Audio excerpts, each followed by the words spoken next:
শহীদ আল্লামা দেলোয়ার হোসেন সাইদী রাহিমাহুল্লাহ জেলখানায় থেকে, আমি যখন জেলখানায় আহত অবস্থায় রিমান্ডে যখন আমাকে নির্যাতন করে আমি অবস্থান করি, তখন তিনি আমাকে একজনের মাধ্যমে একটা চিঠি লিখে তিনি বলেছিলেন, আমি চিঠির মাত্র দুটো লাইন আপনাদেরকে শোনাচ্ছি। উনি সবসময় আমাকে ডাক্তার বলে ডাকতেন, অনেক সিনিয়র ডাক্তার শফিকুল ইসলাম মাসুদ। আসসালামু আলাইকুম।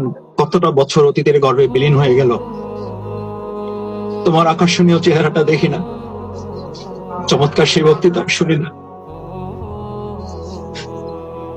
আল্লাহু আকবার।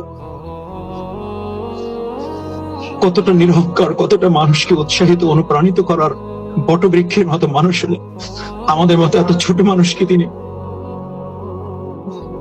এতটা আদর, এতটা ভালোবাসা দিয়ে এই পর্যন্ত পৌঁছে দিয়ে রেখে গেছেন।